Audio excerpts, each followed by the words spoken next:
नमस्कार, स्वागत है एचपी स्टडी हब में आप सभी का। हम डिस्कस कर रहे हैं daily MCQ quiz plus strategy के। आज डेट है 23 अक्टूबर। शुरू करते हैं आज का लेक्चर। चैनल पे अगर नए हो तो चैनल को सब्सक्राइब करें। इसमें फर्स्ट क्वेश्चन है कि which state union territories has launched mission Shakti campaign for safety of women, कि किस राज्य ने हाल ही में मिशन शक्ति कैंपेन को शुरू किया फॉर सेफ्टी ऑफ वुमेन के लिए। उस स्टेट का नाम है उत्तर प्रदेश। उत्तर प्रदेश ने रिसेंटली मिशन शक्ति कैंपेन की फॉर सेफ्टी ऑफ वुमेन। इसमें ये जो कैंपेन रहेगी ऑल 75 डिस्ट्रिक्ट्स में। इस कैंपेन का जो मेन मोटो है, एम्पावरमेंट कैंपेन का काम करेगी। एक ये रेज अवेयरनेस और tackle crime against women in all 75 district across the state. तो आपने याद रखना है कि मिशन शक्ति जो कैंपेन चलाई गई है, इसको यूपी गवर्नमेंट ने शुरू किया है। यूपी की अगर बात करें तो यूपी के सीएम हैं योगी आदित्यनाथ और गवर्नर वहाँ के आनंदीबेन पटेल। यूपी की कैपिटल लखनऊ है। सेकंड ऑप्शन इसमें है मध्य प्रदेश।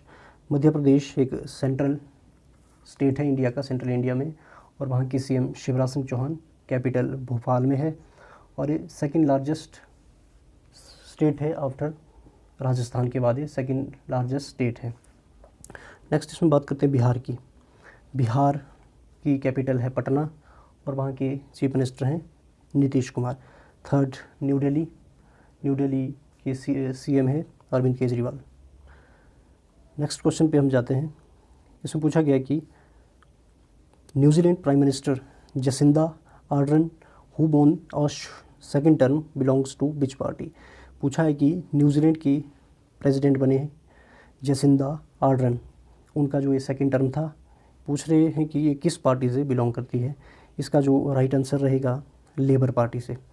जसिंदा आर्डर्न, इन्होंने सेकंड टर्म अभी दोबारा से ये प्राइम मिनिस्टर बने न्यूजीलैंड के, ये बिलोंग करते थे लेबर पार्टी से। लेबर पार्टी से ये बिलोंग करते थे। नेक्स्ट अब न्यूजीलैंड की बात करते हैं। न्यूजीलैंड एक आइलैंड कंट्री है साउथ पैसिफिक ओशन में। न्यूजीलैंड की कैपिटल है विलिंगटन और वहाँ की पीएम अब आपको बता दिया जसिंदा आर्डर्न। करेंसी की अगर बात करें न्यूजीलैंड की, न्यूजीलैंड डॉलर वहाँ की करेंसी है। एक फैक्ट इसमें है कि न्यूजीलैंड फर्स्ट कंट्री है to allow women in vote. 1893 में न्यूजीलैंड ने फर्स्ट कंट्री थी ये जिसने वुमेन को वोटिंग का राइट प्रोवाइड किया था। Next one is which country is to resume its oil and gas exploration in disputed South China Sea after a 6 year moratorium. वह कौन सी कंट्री है जिसने हाल ही में रिज्यूम किया है अपने जो ऑयल और गैस को एक्सप्लोर करने के लिए डिस्प्यूटेड साउथ चाइना सी से, जहाँ पे अभी तक 6 साल से रोक लगी हुई थी। वो जो कंट्री है फिलीपींस। फिलीपींस ने रिसेंटली अनाउंस किया है कि वे दोबारा से रिज्यूम करेंगे ऑयल और गैसेस को एक्सप्लोर करेंगे साउथ चाइना सी से bye ending a 6 year moratorium on resources exploration. जहाँ पे 6 साल से रोक लगी थी उस चीज़ को ख़त्म कर दिया है। ये जो रोक थी उस टाइम फॉर्मर प्रेसिडेंट बेनिंगो एक्वाइनो थर्ड, इन्होंने सस्पेंड किया था एक्सप्लोर करना डिस्प्यूटेड सी से इन 2014 एमिड टेंशन विद दी चाइना में इनके टेंशन के लिए इन्होंने एक्सप्लोर करना बंद किया था। The United state had also supported Philippines against the move of China.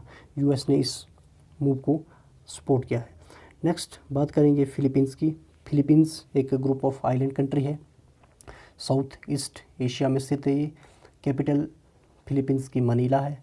Currency Philippine peso या फिर पीसो।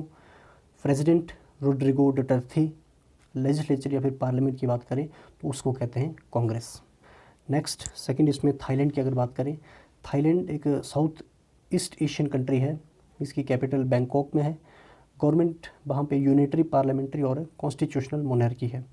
नेक्स्ट इसमें लेजिस्लेचर नेशनल असेंबली और करेंसी वहाँ की थाई बात या फिर बात है। Next one Taiwan.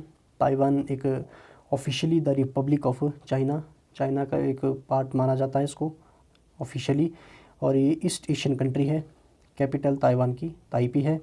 लेजिस्लेचर की देखें तो लेजिस्लेचर युआन और currency new Taiwan dollar. Next one Singapore. Singapore भी एक साउथ ईस्ट एशियन कंट्री है। कैपिटल सिंगापुर और लेजिस्लेचर को पार्लियामेंट कहते हैं।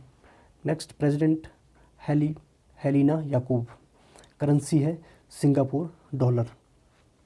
एक्सेप्ट ताइवान, थाईलैंड, फिलीपींस और सिंगापुर, ये तीनों जो कंट्री है ये पार्ट है आसियान की। तो आपने बताना है कि क्वेश्चन है आपके लिए, आसियान कब फॉर्म हुआ था, टोटल इसमें कितने मेंबर है, विद नेम आपने इसके क्वेश्चन का आंसर कमेंट बॉक्स में देना है। Next one is as of today how many Khelo India state centre of excellence KISCES have been selected by sports ministry, कि रिसेंटली अभी जो कितने Khelo India state of centre excellence को सिलेक्ट किया गया है स्पोर्ट्स मिनिस्ट्री के द्वारा, तो वो हैं 24 ऐसे जो एक्सीलेंस सेंटर हैं जिनको सिलेक्ट किया गया है स्पोर्ट्स मिनिस्ट्री के द्वारा। अब बात करते हैं खेलो इंडिया कैंपेन की या फिर खेलो इंडिया यूथ गेम्स की।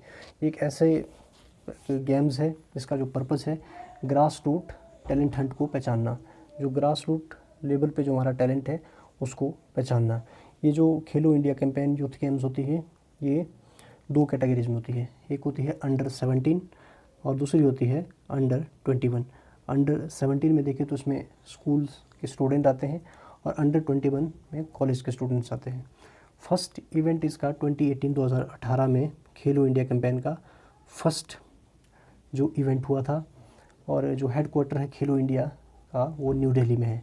रिसेंटली जो खेलो इंडिया 2020 ये जो गेम हुए थे ये इस बार हुए थे आसाम में, आसाम गुवाहाटी में ये खेलो इंडिया 2020 हुआ, जिसमें कि महाराष्ट्र ने टॉप पे रहा मेडल टैली में और उसके बाद हरियाणा। तो आपके लिए क्वेश्चन है कि आपने बताना है कि रिसेंट हमारे खेल मंत्री का क्या नाम है, आप कमेंट बॉक्स में राइट आंसर बताएंगे। नेक्स्ट क्वेश्चन इसमें है the naval version of the BrahMos supersonic cruise missile was successfully test fire from which ship, की जो नेवल वर्जन है ब्रह्मोस सुपरसोनिक क्रूज मिसाइल का उसको रिसेंटली टेस्ट फायर किया गया है किस नेवल शिप के द्वारा। इसमें इसका जो राइट आंसर रहेगा INS चेन्नई। INS चेन्नई के द्वारा naval version BrahMos supersonic cruise missile का उसको टेस्ट फायर किया गया। इसमें जो INS चेन्नई, INS मैसूर और INS कोलकाता ये तीनों वारशिप है इंडियन नेवी की। फोर्थ इसमें INS विक्रम आदित्य, ये मोस्ट पावरफुल एयरक्राफ्ट कैरियर है इंडियन नेवी का, जो कि बिल्ट हुआ है 1987 में। ये रशियन नेवी का एयरक्राफ्ट कैरियर है जिसको 1996 में रशियन नेवी ने उसको डीकमीशन कर दिया गया था और उसके बाद इंडिया ने इसको 20 जनवरी 2004 को रशिया से ख़रीद के एंटर किया है फोर्स में सर्विस में 2013 में। 2013 से INS जो विक्रमादित्य है इंडियन नेवी की सर्विस में है और ये मोस्ट पावरफुल एयरक्राफ्ट कैरियर है। दूसरे इसमें बात मिसाइल्स की करते हैं। क्रूज़ मिसाइल क्या होती है? क्रूज़ मिसाइल होती है कि जो जिसके टारगेट ऑलरेडी एक प्रीसेट होता है, गाइडेड मिसाइल है used against the terrestrial target. उसके बाद डिफरेंट टाइप की जो क्रूज़ मिसाइल्स होती है, first one is hypersonic cruise missile. ये होती है जो ट्रैवल करती है एटलीस्ट 5 टाइम मोर, 5 गुना ज़्यादा चलेगी ये स्पीड ऑफ साउंड से। इनकी जो कैपेसिटी होती है 5 मैक 5 तक, एग्जाम्पल ब्रह्मोस सेकेंड। दूसरी इसमें है सुपरसोनिक क्रूज़ मिसाइल जिसकी बात चली है ब्रह्मोस की। इसमें ये ट्रैवल करती है faster than speed of sound से, स्पीड ऑफ साउंड से थोड़ी तेज़ ट्रैवल करेगी। इसमें जो इसकी स्पीड रहती है 2 to 3 मैक, ये ब्रह्मोस इसका एग्जांपल रहेगा। थर्ड वन होती है सबसोनिक क्रूज़ मिसाइल, इसमें ये ट्रैवल करती है slower then speed of sound से, इसका एग्जांपल निर्भय। इसकी जो कैपेसिटी होती है मैक 0.8। ये था क्रूज़ में। नेक्स्ट है कि the first ruler in India to issue gold coins attributed to the kings, कि फर्स्ट रूलर इंडिया में कौन थे जिन्होंने गोल्ड कॉइन को इशू किया था। तो इसका जो राइट आंसर रहेगा Indo Greek. Indo Greek first ruler थे इंडिया में जिन्होंने गोल्ड कॉइन को इशू किया था। इंडो ग्रीक की बात करें, इनका जो ये फेमस रूलर इनका थे उनका नाम था मेनेंदार या फिर मिलिंदा।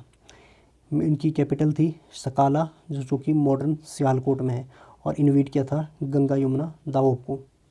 अब बात करते हैं मिलिंदा की, जिनको कन्वर्ट किया था बुद्धिज़्म में। उनका नाम था नागसेन के द्वारा इनको कन्वर्ट किया गया था बुद्धिज़्म में, मेनेंदार या फिर मिलिंदा को।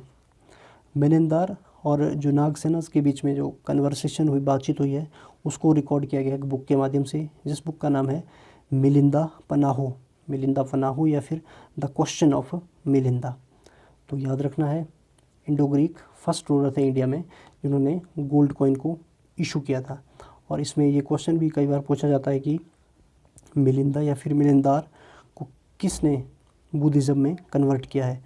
उनका नाम था नागसेना।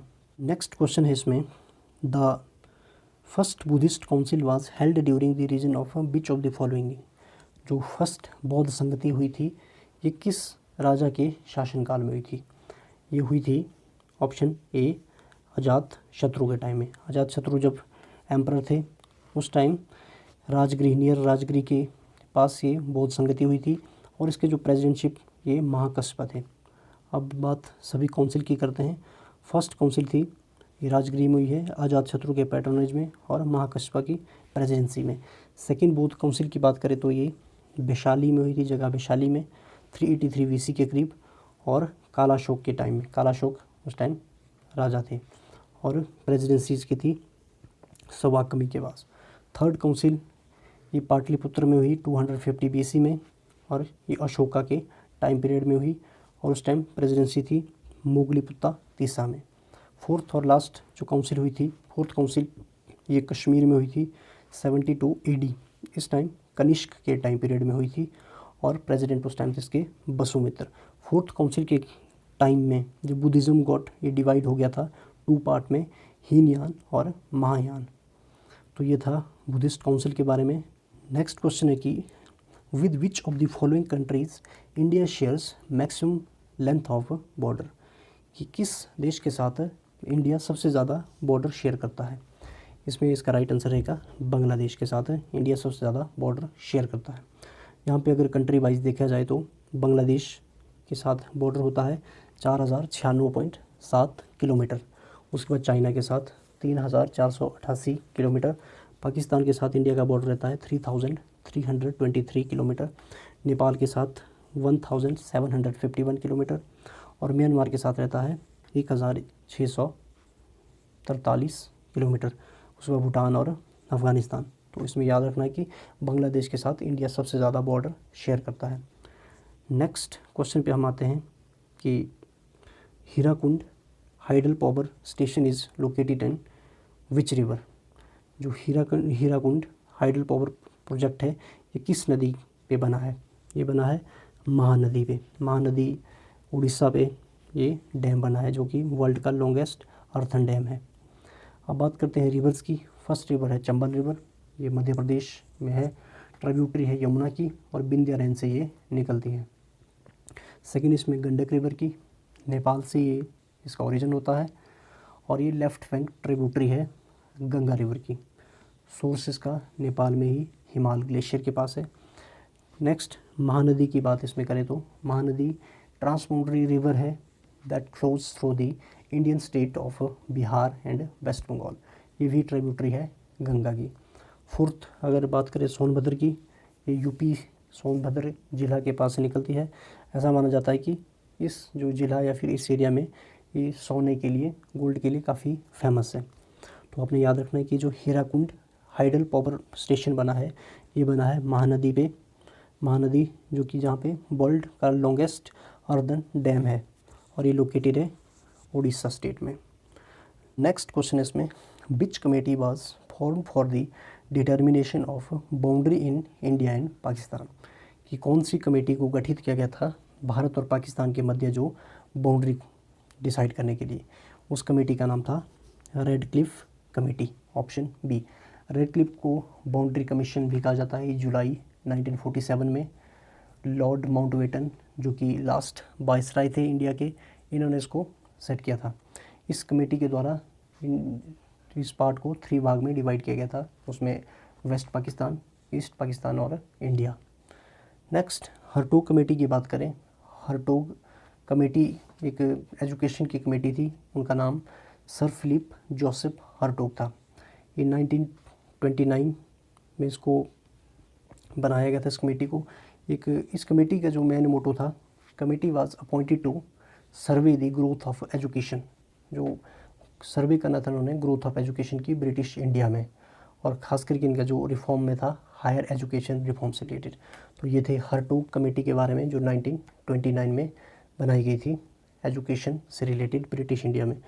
नेक्स्ट इसमें देखेंगे हम ज़ाकिर हुसैन कमेटी। ज़ाकिर हुसैन कमेटी की बात करें तो ज़ाकिर हुसैन भी एक एजुकेशन से रिलेटेड थी, जिसमें कि बेसिक एजुकेशन की बात हुई इसमें 1937 में, जिसको जिन्होंने फॉलो किया था बर्धा जो एजुकेशन थी। बर्धा एजुकेशन का कॉन्सेप्ट क्या था, महात्मा गांधी जी ने। ये कमेटी भी एजुकेशन से बेसिक एजुकेशन से रिलेटेड थी 1937 में। नेक्स्ट इसमें है ली कमीशन। ली कमीशन 1923 में 1923 में कंपोज किया गया था।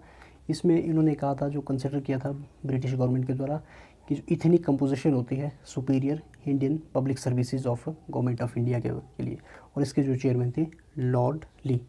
तो ये थे आज के जो करंट अफेयर और स्टैटिक जीके के क्वेश्चन आपके सामने।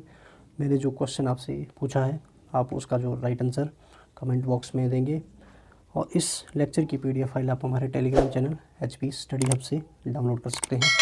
और चैनल को सब्सक्राइब करें, लाइक करें और कमेंट करें। सो अभी के लिए thank you, thanks for watching.